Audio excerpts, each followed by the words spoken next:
अशोक के फूल।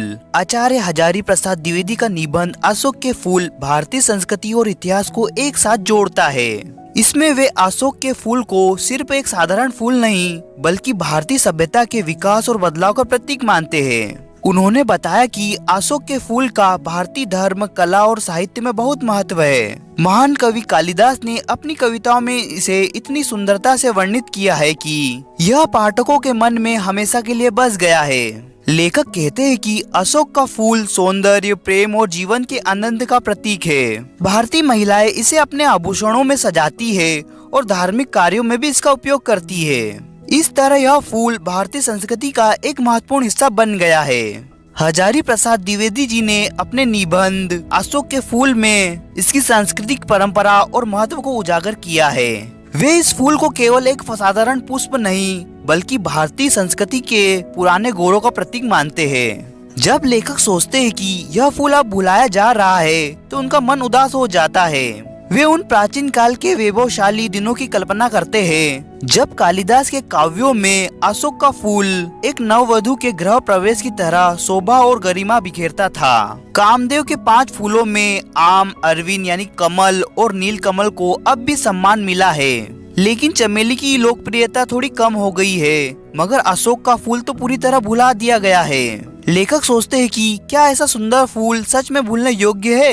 क्या दुनिया में अब संवेदनशीलता खत्म हो गई है? आज फिर अशोक के पेड़ पर फूल खिले हैं, छोटे छोटे लाल लाल गुच्छों में। इनमें वही पुराना आकर्षण और सुंदरता झलकती है जिसे कभी भारतीय संस्कृति में बहुत आदर मिलता था। लेखक कहते हैं कि कामदेव ने हजारों सुंदर फूलों में से सिर्फ 5 को अपने तीरों में स्थान दिया और उनमें से एक अशोक का फूल भी था। लेकिन जब लेखक आज अशोक के फूल को खिलता हुआ देखते हैं तो उनका मन उदास हो जाता है। उदासी का कारण यह नहीं है कि वे सुंदर चीजों को दुर्भाग्यशाली मानते हैं, बल्कि इसलिए कि यह फूल अब भुला दिया गया है। कालिदास के समय में अशोक का फूल विशेष रूप से सम्मानित था, लेकिन मुसलमानी शासन आने के बाद यह धीरे धीरे साहित्य और संस्कृति से हटा गया। कालिदास जी के काव्यों में अशोक का फूल नववधु के गृह प्रवेश की तरह सुंदर, गरिमा, पवित्रता और कोमलता से भरा हुआ था। यह इतना खास था कि भगवान शिव को परेशान करता था, भगवान राम को सीता जी की याद दिलाता था और कामदेव के इशारों पर पेड़ की शाखाओं से ही फूट पड़ता था। दूसरी ओर कामदेव के बाकी फूलों कमल, आम, नील कमल को आज भी महत्व दिया जाता है। चमेली की प्रसिद्धता थोड़ी कम हुई है, लेकिन अशोक का फूल पूरी तरह भुला दिया गया है। बार बार यही सोचकर लेखक का मन दुखी हो जाता है। लेखक को दुख होता है कि आज उत्तर भारत में बिना फूल वाले एक साधारण पेड़ को अशोक कहा जाने लगा है, यानी असली अशोक के फूल को भुलाकर अपमान किया गया है। ईसा के प्रारंभ समय में अशोक का फूल भारतीय धर्म, साहित्य और शिल्प में बहुत सम्मानित था। इसे कामदेव ने तो अपने तीरों में शामिल किया था, जो बताता है कि यह फूल गैर आर्य सभ्यता की देन था। इन गैर आर्य सभ्यताओं में वरुण, कुबेर और यक्षपति, ब्रजपाणी की पूजा होती थी। कामदेव भी गंधर्वों से जुड़े हुए थे। वे शिव जी से भी पराजित हुए, विष्णु जी से भी डरते रहे और बुद्ध से भी हार कर लौटे, लेकिन फिर भी हार मानने वाले नहीं थे।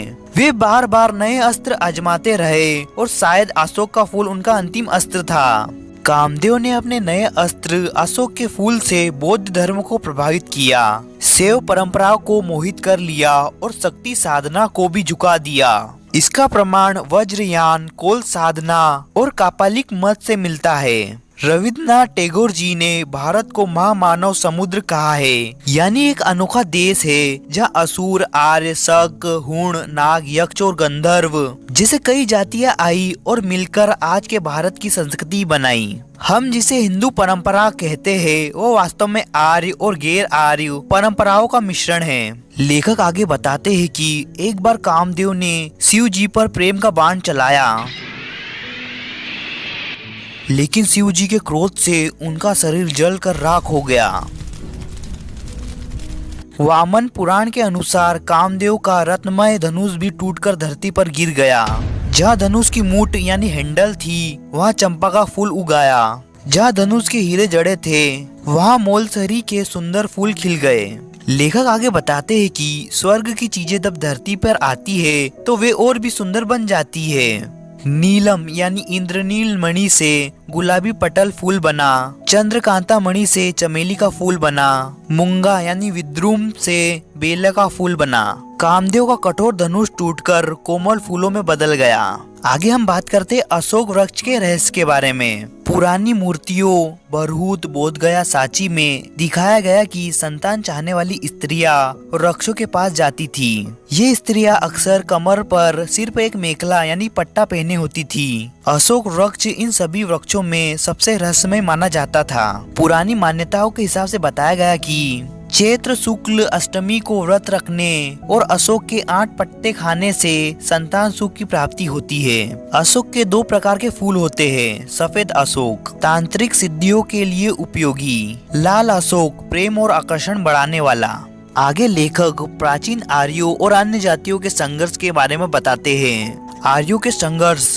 पहला संघर्ष असुरों से हुआ क्योंकि वे बहुत गार्वीली जाति थी और आर्यों का प्रभुत्व स्वीकार नहीं करती थी। इसके बाद दानवों, दैत्यों और राक्षसों से संघर्ष हुआ, लेकिन यक्षों और गंधर्वों से कोई संघर्ष नहीं हुआ क्योंकि वे शांति प्रिय जाति थी। तो बात करते हैं यक्ष और गंधर्व कौन थे। ये हिमालय क्षेत्र में रहने वाली जातियां थी। वे कृषि नहीं करते थे लेकिन व्यापार और खनिजों की बहुत अच्छी जानकारी रखते थे। उन्हें पृथ्वी के नीचे छिपे खजाने का भी ज्ञान था, जिसे वे बिना मेहनत के धनी हो जाते थे।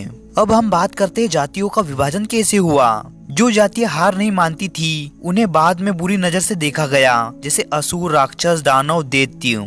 जो जातियां मित्र बन गई उन्हें सम्मान मिला, जैसे यक्ष, गंधर्व, किन्नर, सिद्ध, विद्याधर, वानर, भालू। अब हम बात करते हैं इनसे अशोक वृक्ष का संबंध। अशोक वृक्ष की पूजा गंधर्वों और यक्षों की देन मानी जाती है। यह उनके सांस्कृतिक महत्व को दर्शाता है। अशोक वृक्ष की असली पूजा नहीं होती थी, बल्कि उसके अधिष्ठता प्रेम और आकर्षण के देवता कामदेव की पूजा की जाती थी, जिसे मदनोत्सव कहा जाता था। यह उत्सव त्रयोदशी के दिन मनाया जाता था, जिसका सुंदर वर्णन संस्कृत नाटकों मालविका, अग्निमित्र और रत्नावली में मिला है। इस दिन सुंदरिया अपने पति या प्रेमी को एक खास पत्थर के आसन पर बैठाकर पहले कामदेव की पूजा करती थी, फिर वसंत के फूल उनके चरणों में अर्पित करती थी। अशोक वृक्ष दरअसल राजाओं और सामंतों की समृद्धि का प्रतीक था, जो आम लोगों की मेहनत पर पनपता था। समय के साथ गंधर्व और यक्षों की पूजा कम होने लगी और पीर, भूत, भैरव, काली और दुर्गा की पूजा बढ़ गई, जिससे यक्षों का महत्व घट गया। महाकाल यानी शिव जी ने कई बार कामदेव का घमंड तोड़ा, यमराज को चुनौती दी और ब्रह्म यानी विधाता के अभिमान को भी चूर किया। कालिदास जी जैसे महान कवि ने कहा था कि अशोक के फूल ही नहीं, उसकी कोमल पत्तियां भी मन को आनंदित कर देती है। लेकिन तब जब वे प्रिय व्यक्ति के कानों के पास झूम रहे हो।